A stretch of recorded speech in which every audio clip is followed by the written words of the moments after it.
বলছি ফিনল্যান্ড থেকে। এই মুহূর্তে আমি ফিনল্যান্ডের ভান্তা সিটিতে ড্রাইভ করতেছি। আমি আপনাদেরকে এই ভিডিওর মাধ্যমে ফিনল্যান্ড সম্পর্কে বিভিন্ন ইনফরমেশন দিব। ফিনল্যান্ডের লাইফ, ফিনল্যান্ডের রাস্তাঘাট, এখানে জীবনযাপন, এখানে আপনারা কিভাবে আসতে পারেন সেই ব্যাপারে তথ্য দিব আপনাদের সাথে, বিভিন্ন ইনফরমেশন শেয়ার করব। এখন ফিনল্যান্ডের উইন্টার সিজন চলতেছে, জানুয়ারি মাস। এখানে উইন্টার সিজন শুরু হয় মোটামুটি নভেম্বর থেকে শুরু হয় উইন্টার। নভেম্বর, ডিসেম্বর, জানুয়ারি, ফেব্রুয়ারি, মার্চ, এপ্রিল, মোটামুটি এই 6 মাস উইন্টার থাকে। তবে এর মধ্যে বেশি শীত থাকে হচ্ছে জানুয়ারি, ফেব্রুয়ারি, এই 2 মাসে। নভেম্বর, ডিসেম্বর বলতে পারেন আর্লি উইন্টার, এবং মার্চ, এপ্রিল বলতে পারেন পোস্ট উইন্টার।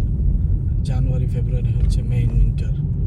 এই 2 মাসে প্রচণ্ড ঠান্ডা থাকে এবং স্নো বেশি পড়ে। স্নো পড়ে পুরো ফিনল্যান্ড এরকম সাদা হয়ে থাকে। যখন স্নো পড়ে না তখন অনেক ডার্ক থাকে, রোড অনেক ডার্ক থাকে, গাছপালা সব মিলে অন্ধকার থাকে রাস্তা। রাতের বেলা প্রচণ্ড অন্ধকার থাকে। আর যখন স্নো পড়ে তখন রাতের বেলাও এরকম স্নোর কারণে পরিষ্কার থাকে। এই জন্য স্নো পড়লেই ভালো, একটু অন্ধকার থেকে মুক্তি পাওয়া যায়। না হলে নভেম্বর, ডিসেম্বরে রাত অনেক বড় থাকে, দিনের সময় খুবই ছোট থাকে। এই জন্যে তখন স্নো খুব পড়ে না, কম পড়ে। এই কারণে ওই সময়টাতে প্রচণ্ড রকম অন্ধকার থাকে। আর জানুয়ারি, ফেব্রুয়ারির দিকে স্নো পড়ে, এই জন্য একটু আলো আলো থাকে রাতের বেলায়ও। আর দিনটাও আস্তে আস্তে বাড়তে থাকে। ডিসেম্বরের 22 তারিখের পর থেকে দিনের লেন্থও বাড়তে থাকে।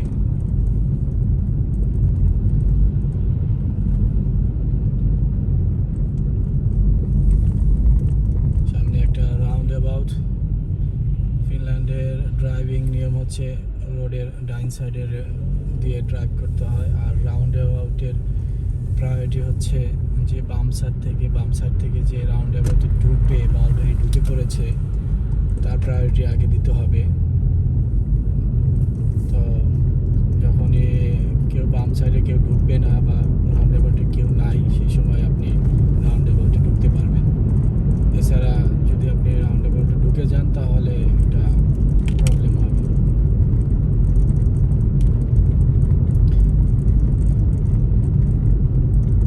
এরকম রোড সাইনগুলো দেওয়া থাকে রোডের পাশে,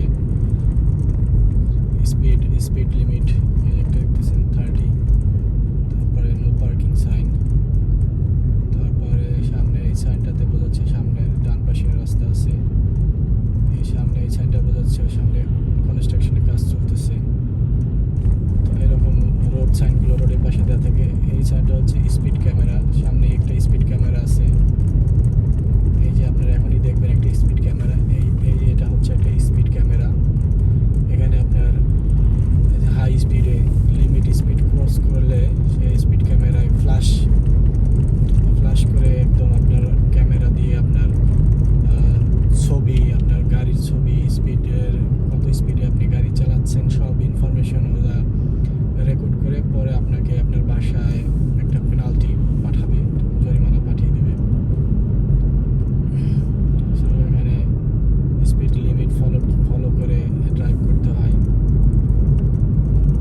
এখানে স্পিড ক্যামেরা আছে কি নাই, সেজন্য আপনাকে সতর্ক থাকতে হবে। আপনাকে স্পিড লিমিট অনুযায়ী গাড়ি চালাতে হবে, এটা উচিত।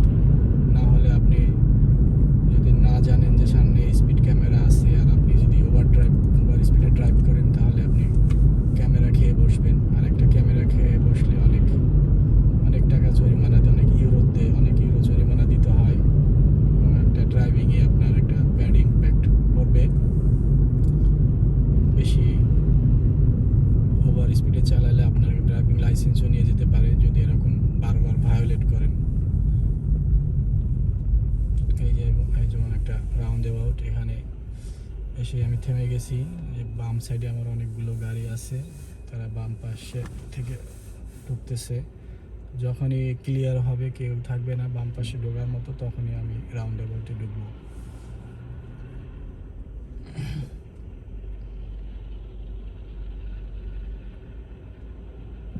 সো এখানে ড্রাইভিং রুলসটা জানা খুব ইম্পর্ট্যান্ট, এবং কার প্রায়োরিটি আগে, কার প্রায়োরিটি বেশি, কার প্রায়োরিটি কম, এই নিয়ম কানুনগুলো সব কিছু জানতে হবে।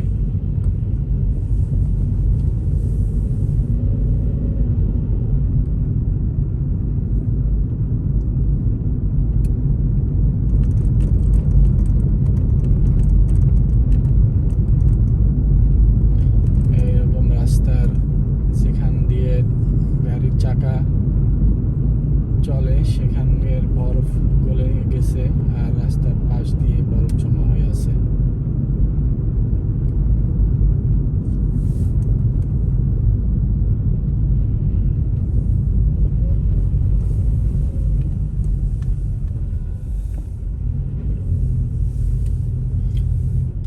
তো আপনারা জানাবেন কে কোথায় থেকে এই ভিডিও দেখতেছেন, এবং ফিনল্যান্ড যদি আসতে চান এবং ফিনল্যান্ড সম্পর্কে যদি আপনার কোনো প্রশ্ন থাকে, কমেন্টে জানাবেন। আমি আপনাদের ফিনল্যান্ডে কিভাবে আসতে হয়, এখানে আসার প্রসেসিং, এখানে আসার পরে এখানে লাইফ স্টাইল কীরকম, এখানে কী ধরনের কাজের সুযোগ সুবিধা আছে, তো এই সম্পর্কে বিস্তারিত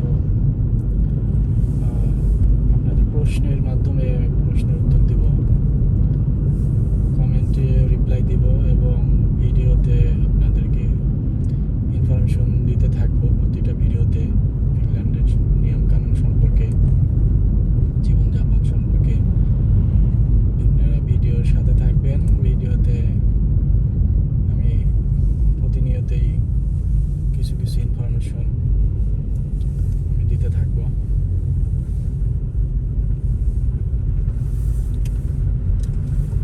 ইতিমধ্যে আপনারা জানেন নিশ্চয়ই যে ফিনল্যান্ড হচ্ছে একটি সুখী দেশ, বিশ্বের সবচাইতে সুখী দেশের তালিকায় প্রথম স্থানে আছে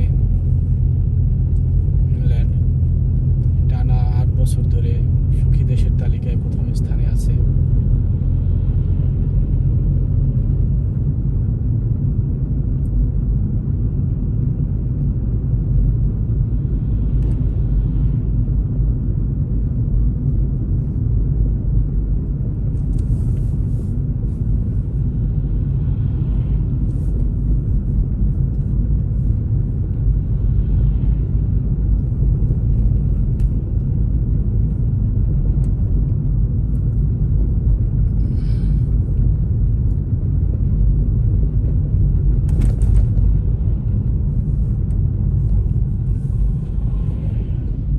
ড্রাইভ করা চলাকালীন ভিডিওতে আপনারা একটু কাঁপাকাঁপি দেখতে পাবেন একটু, কারণ যেখানে রাস্তাগুলোতে একটু খাদ আছে সেখানে একটু গাড়ি ঝাঁকিতে আপনার একটু ভিডিও কাঁপাকাঁপি হয়, আর যেখানে রাস্তা স্মুথ আছে সেখানে আপনার স্মুথ ভিডিও দেখতে পাবেন।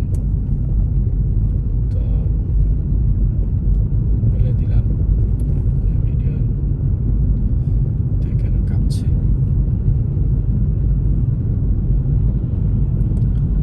রোড ভিউ কত সুন্দর, ফিনল্যান্ডের রাস্তার যে ভিউগুলো অনেক সুন্দর। উইন্টারে এক দৃশ্য, সামারে আর এক দৃশ্য, অটামে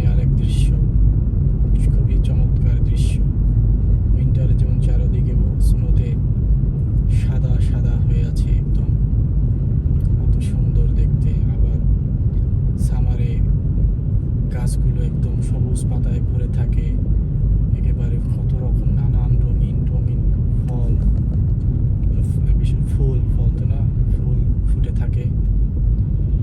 তারপরে আপনার যখন অটামে আসে গাছের পাতাগুলো বিভিন্ন রঙের হলুদ লাল হয়ে ঝরে পড়ে, তখন অন্যরকম একটা রূপ ধারণ করে। তো এইরকম প্রতিটা সিজনই ভিন্ন ভিন্ন রূপ ধারণ করে, খুবই চমৎকার দেখতে।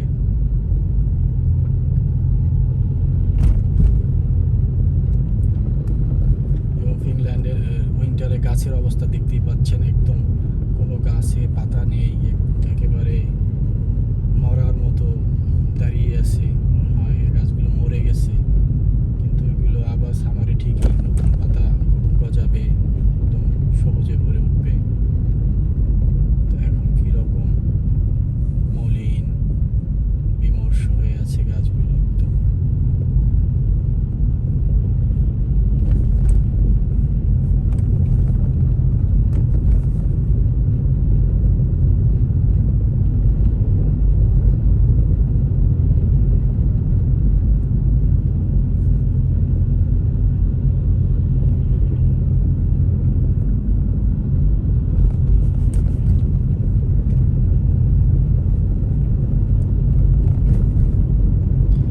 আমি ফিনল্যান্ডে আছি প্রায় 7 বছর ধরে।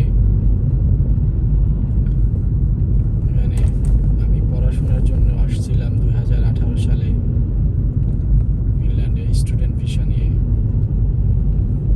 ফিনল্যান্ডে পড়তে আসি। তারপরে এখন 2026 সাল, প্রায় 7 বছর অতিবাহিত হয়ে গেছে।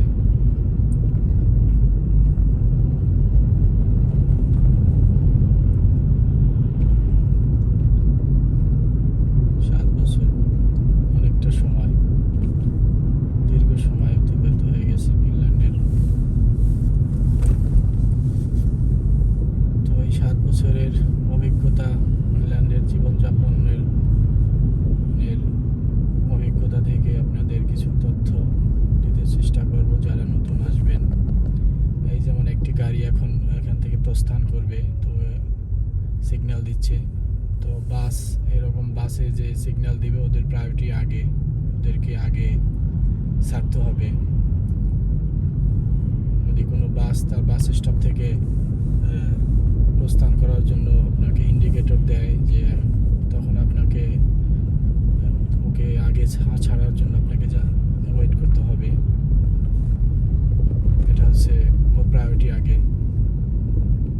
তো এই একটা নিয়ম বললাম আপনাদের।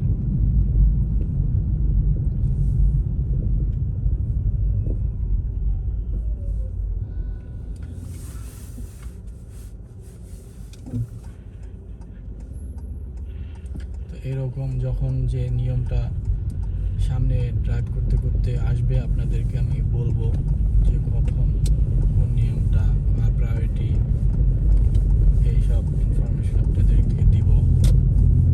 আপনারা অবশ্যই বাংলাদেশ থেকে ড্রাইভিং লাইসেন্স করে নিয়ে আসবেন ফিনল্যান্ডে, কারণ বাংলাদেশের ড্রাইভিং লাইসেন্স ফিনল্যান্ডে অ্যালাউ করে, ফিনল্যান্ডে অ্যাকসেপ্টেড। আপনি বাংলাদেশি ড্রাইভিং লাইসেন্স দিয়েও ফিনল্যান্ডে এসেই আপনি গাড়ি কিনে গাড়ি চালাতে পারবেন।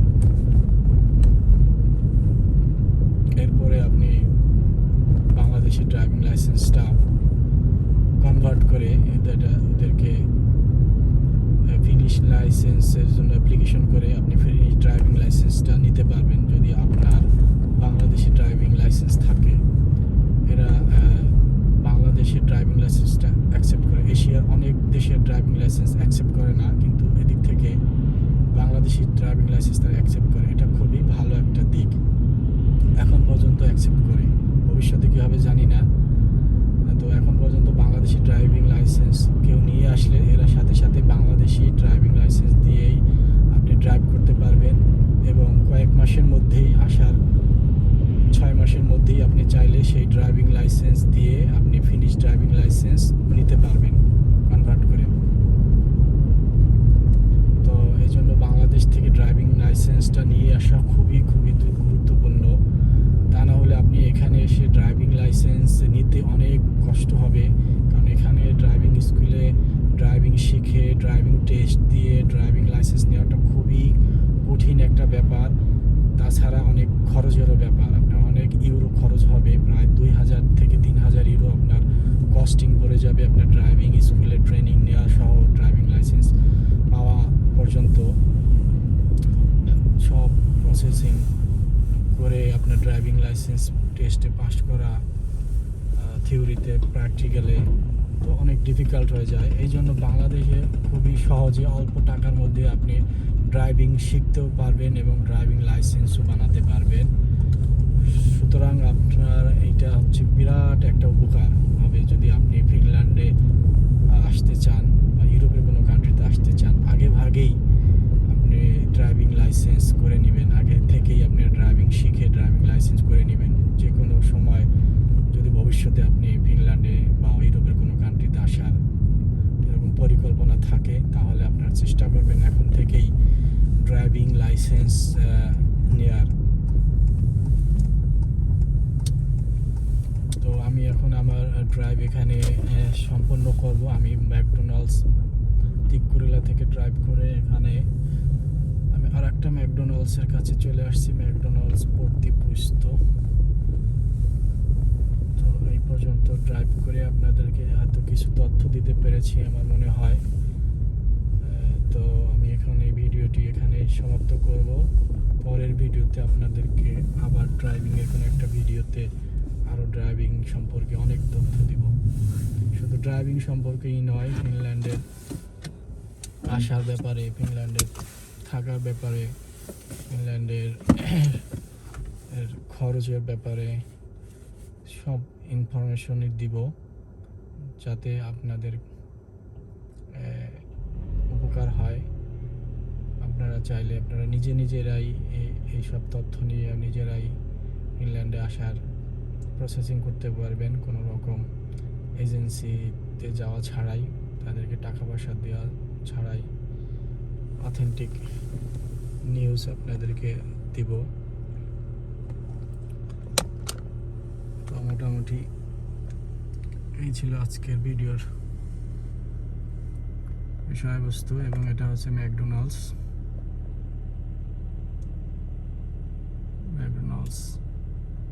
ভান্টা পর্তিপুস্ত।